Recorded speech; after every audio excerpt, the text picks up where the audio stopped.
Unified 911, anong matutulong namin sa'yo? Anya ti maitulong mi ken ka po. Anong may tatabang ko sa Unsay imo? akong ikatabang nimo? Ngini makadabang namisal ka no.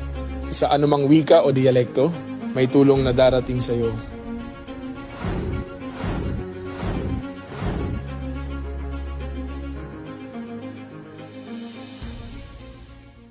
Lilingkod sa bawat Pilipino at magbibigay ng tamang impormasyon para sa tahimik at maayos na Pilipinas. Police News Network, alagad ng batas, tagapagtaguyod ng balitang pulis, sandigan ng mamamayan, patnubay ng katotohanan. Na Kampo Krame, maghahatid ng pinakahuling kaganapan at nagbabagang balita. Ito ang PNN Police News Network. At ngayon, ang inyong mga tagapagbalita. Magandang araw, bagong Pilipinas! Ako ang inyong alagad ng batas, tagataguyod ng Balitang Pulis. Ako po, si Patrolman Edwin Baris. Maghahatid sa inyo ng tamang balita, kwento ng pulis at serbisyo para sa mamamayan. At ito ang PNP News Online. Ang pangunahing balita ng Police News Network, alagad ng batas, tagataguyod ng Balitang Pulis.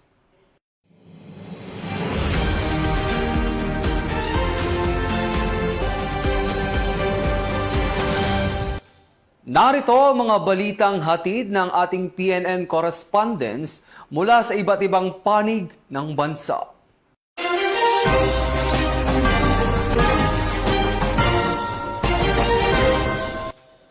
Sa patuloy na operasyon ng PNP kontra kriminalidad, 8 top most wanted person ang naaresto ng Philippine National Police sa magkakaiwalay na operasyon sa iba't ibang bahagi ng bansa sa loob ng isang araw.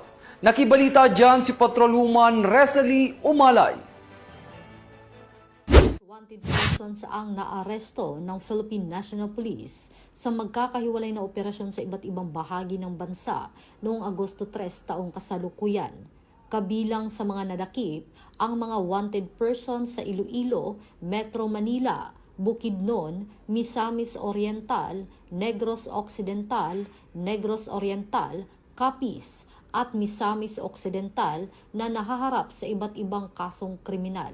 Ang lahat ng mga sospek ay naaresto sa bisa ng warrant of arrest at nasa kustodiya na ng kani-kanilang operating units para sa kaukulang proseso ng batas. Ayon kay Chief PNP, Police General Jose Melencio C. Nartatis Jr., patuloy na paiigtingin ng PNP ang manhunt operations upang matiyak na walang makapagtatago sa batas at mapanatili ang kapayapaan at seguridad sa bansa, alinsunod sa advokasya ng bagong PNP para sa bagong Pilipinas, serbisyong mabilis, tapat at nararamdaman. Mula dito sa Kampo Krame, ako po ang inyong PNN correspondent, Patrolwoman Rezalie Umalay, nagbabalita para sa Police News Network. Alagad ng batas, tagataguyod ng Balitang Pulis. Ito ang bagong PNP. Maraming salamat, Patrolwoman Umalay. Hindi lang seguridad ang hatid ng Philippine National Police, kundi malasakit sa kapwa. Matapos ang isinagawang Project Busog o Bringing Unity Through Service, Outreach and Good Nutrition na ginanap sa Barangay Mangkamagong, Basug, Camarines Norte. Ang magandang balita ay mula kay Police Senior Master Sergeant Leonel Bacarillo. Inilunsad ng Camarines Norte Police Provincial Office sa pamamagitan ng Police Community Affairs and Development Unit ang Project Busog o Bringing Unity Through Service, Outreach and Good Nutrition sa Barangay Mangkamagong, Basug, Camarines Norte. Taglay ang temang sama-samang pagkalinga, sama-samang pag-asa, busog na pamayanan, ligtas na kinabukasan. Layunin ng programa na pagtibayin ang pagtutulungan ng pamahalaan, kapulisan at pribadong sektor sa paghahatid ng mga serbisyong direktang makikinabang ang komunidad. Bilang panimula, nagsagawa ng coastal cleanup at mangrove planting ang mga kalahok sa Mangkamagong Beach bilang suporta sa pangangalaga ng kalikasan. Sa programa, binigyang diin ni Police Colonel Dave Antonio Mejia, Acting Provincial Director ng CNPPO, ang kahalagahan ng sama-samang pagkilos upang maisulong ang kapakanan ng mamamayan. Ipinaabot naman ni Provincial Administrator Don Eduardo S. Padilla bilang kinatawan ni Governor Ricardo Dong Padilla ang patuloy na suporta ng pamahalaang panlalawigan sa mga programang nagbibigay ng mas magandang kalidad ng buhay sa komunidad. Isa sa mga tampok ng aktibidad ang paglagda sa Memorandum of Understanding ng CNPPO, local government unit at mga partner stakeholders bilang patunay ng kanilang pangmatagalang pagtutulungan sa pagpapatupad ng Project Busog. Naging pangunahing katuwang ng CNPPO ang Family Dominguez sa pangunguna ni Mr. Romel Dominguez na nagbigay ng malaking suporta sa programa bilang bahagi ng pagdiriwang ng kaarawan ng kanyang bunsong anak. Kasabay ng launching, isinagawa ang medical mission, feeding program, pamamahagi ng mahigit 350 food packs, 7 pangkabuhayan packages, 2 motorsiklo para sa mga kwalipikadong benepisyaryo, libreng gupit, libreng ice cream at information drive ukol sa crime prevention, kampanya kontra iligal na droga at public safety. Sa pamamagitan ng Project Busog, muling pinatunayan ng CNPPO, katuwang ang LGU at iba pang stakeholders na ang tunay na serbisyo ay hindi lamang pagpapatupad ng batas, kundi paghahatid ng pag-asa, malasakit at mas ligtas na kinabukasan para sa bawat pamilyang Pilipino. Mula po sa Camarines Norte Police Provincial Office, ako po si Police Master Sergeant Rian L. Pajarillo, nag-uulat para sa Police News Network. Bagong PNP para sa bagong Pilipinas. Serbisyong mabilis, tapat at nararamdaman. Maraming salamat, Police Senior Master Sergeant Bacarillo. Agad rumisponde ang mga membro ng Regional Mobile Force Battalion 15 upang magsagawa ng police assistant at mud clearing operation sa lugar ng Irisan, Baguio dahil sa tuloy-tuloy na malakas na pag-ulan. Tinutukan niya ni Police Corporal Kashmir Supsupin. Sa pamumuno ni Police Lieutenant Ruby Rose Pesase, agad na rumisponde ang Regional Mobile Force Battalion 15 Project Kalinga Team upang magsagawa ng police assistance at mud clearing operation sa Purok 2, Barangay Irisan, Baguio City, kasunod ng pagguho ng lupa na dulot ng tuloy-tuloy na malakas na pag-ulan. Nakipag-ugnayan at nakipagtulungan ang mga pulis sa Barangay Local Government Unit, Barangay Peace Action Team ng Irisan at mga residente sa paglilinis at pag-aalis ng naipong putik, bato at iba pang debris na nagbanta sa kaligtasan ng mga tahanan at ng komunidad. Sa pamamagitan ng maagap na pagtugon at sama-samang pagkilos, nabawasan ang panganib na dulot ng madulas na kalsada, karagdagang pagguho ng lupa at posibleng pinsala sa mga kabahayan at ari-arian. Ang isinagawang operasyon ay bahagi ng patuloy na paghahanda at disaster response efforts ng kapulisan upang matiyak ang kaligtasan at kapakanan ng publiko sa panahon ng kalamidad. Muling ipinakita ng Regional Mobile Force Battalion 15 na ang tungkulin ng kapulisan ay hindi lamang ang pagpapanatili ng kapayapaan at kaayusan, kundi maging ang pagbibigay ng agarang tulong at suporta sa mga komunidad na naaapektuhan ng mga sakuna. Mula dito sa Camp Major Bado Dangwal at Trinidad Benguet, ako ang inyong Police News Network Correspondent, Police Corporal Kashmir D. Supsupin, alagad ng batas, tagataguyod ng Balitang Pulis.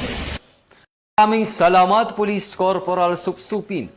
Opening ceremony ng Civil Disturbance Management Operations Seminar isinagawa ng Regional Mobile Force Battalion NCRPO na naglalayong madagdagan ang kaalaman at kakayahan ng mga pulis sa tamang pagpapatupad ng Civil Disturbance Management. Patrolwoman Maria Danica Bungo sa detalye.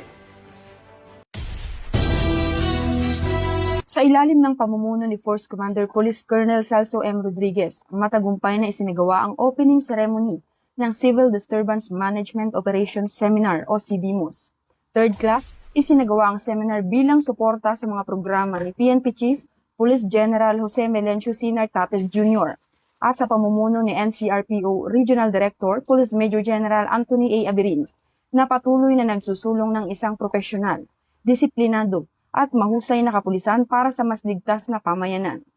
Layunin ng seminar na higit pang palakasin ng kakayahan ng kapulisan ng Regional Mobile Force Battalion NCRPO sa tamang pagpapatupad ng Civil Disturbance Management sa pamamagitan ng disiplina, profesionalismo, paggalang sa karapatang pantao, at angkop na paggamit ng puwersa alinsunod sa umiiral na batas at mga patakaran ng PNP. Sa pamamagitan ng mga lecture at practical exercises, mas hahasain ang kaalaman at kasanayan ng mga kalahok upang maging handa sa pagresponde sa iba't ibang sitwasyon na nangangailangan ng maayos ng koordinasyon, tamang paggamit ng puwersa at maximum tolerance sa pagpapanatili ng kapayapaan at kaayusan. Patunay ang seminar na ito sa patuloy na dedikasyon ng RMFB and CRPO sa pangunguna ni Force Commander Police Colonel Celso M. Rodriguez na makapaglinang ng mga pulis na may mataas na antas ng kahandaan, disiplina at malasakit sa paglilingkod sa publiko bilang suporta sa PNP-focused agenda at sa layuning bagong PNP para sa bagong Pilipinas, serbisyong mabilis, tapat at nararamdaman. Ako po si Patrolwoman Bungo, alagad ng batas, tagataguyod ng Balitang Pulis. Lilingkod sa bawat Pilipino at magbibigay ng tamang impormasyon para sa tahimik at maayos na Pilipinas.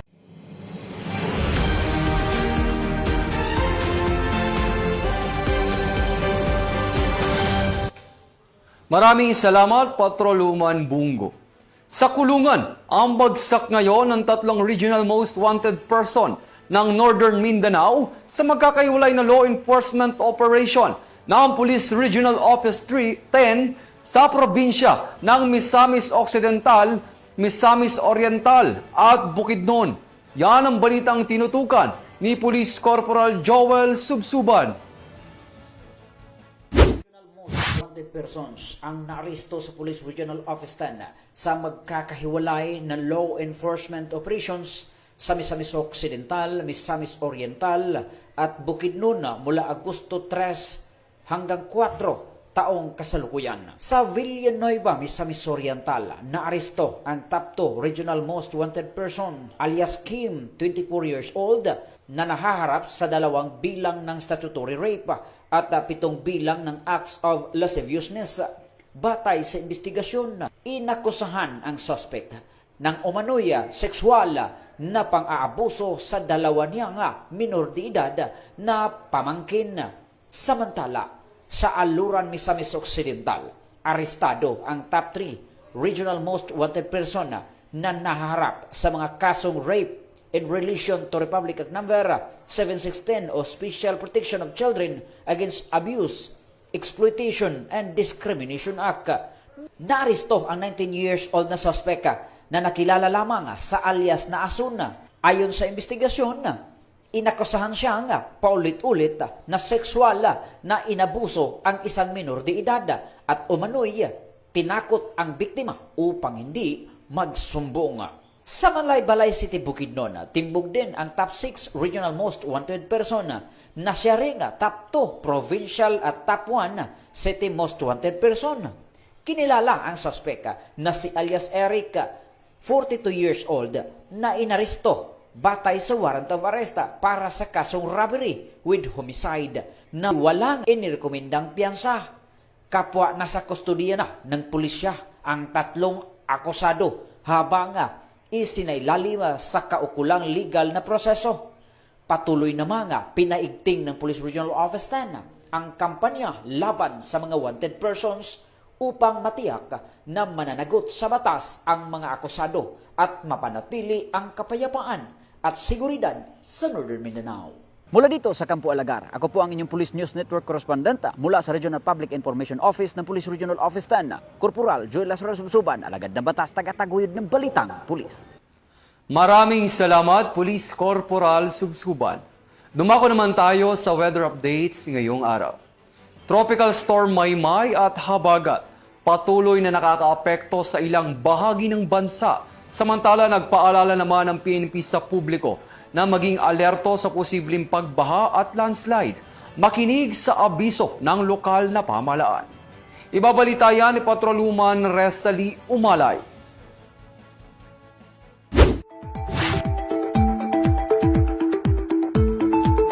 Patuloy na nakaapekto sa panahon sa ilang bahagi ng bansa ang Tropical Storm Maymay at ang Southwest Monsoon o Habagat.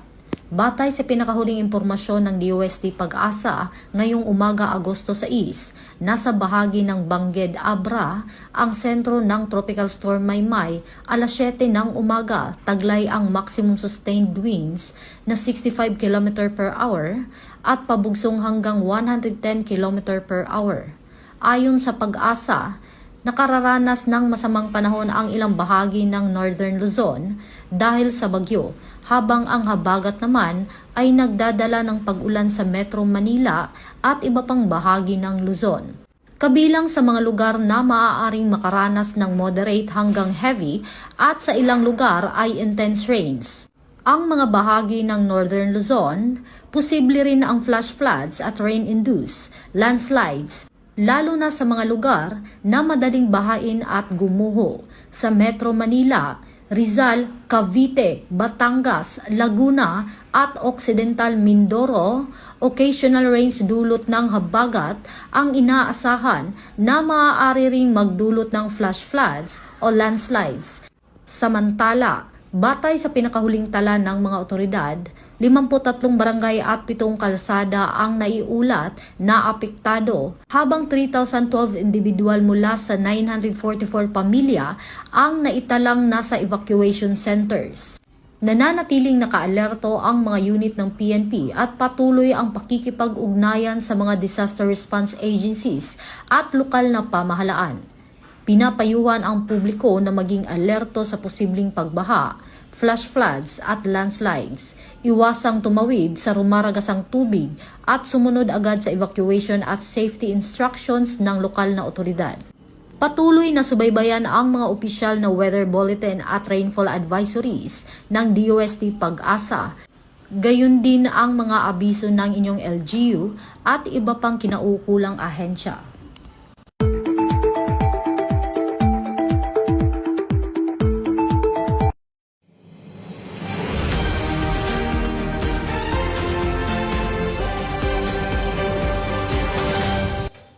At yan ang mga balitang nakalap ng ating mga PNN correspondent mula Luzon, Visayas at Mindanao. Para sa mas malawak at mabilis na ulat ng mga balita, huwag kalimutang mag-like, follow and share sa aming official social media accounts ng Police News Network. Tutok lang sa aming YouTube channel para sa mga live stream at replays. At i-follow kami sa X account para sa mga real-time updates at Facebook account ng Police News Network. Manatiling mapagmatyag at laging alamin ang totoo. Sa ngalan ng pamunuan ng Philippine National Police, sa panguna ni Chief PNP Police General Jose Melencio C. Nartates Jr. at sa pamumuno ni President Ferdinand Bongbong Marcos Jr., kami ay maglilingkod sa bawat Pilipino at magbibigay ng tama at balanseng balita. Mula rito sa tanggapan ng tagapag-ugnay ng Pambansang Pulisya, kami ang inyong alagad ng batas, tagataguyod ng Balitang Pulis. Ako ang inyong tagapag-ugnay, Patrolman Edwin Baris. Maghahatid ng tamang balita, kwento ng pulis at serbisyo para sa mamamayan. At ito ang PNP News Online. Ito ang bagong PNP para sa bagong Pilipinas. Serbisyong mabilis, tapat at nararamdaman.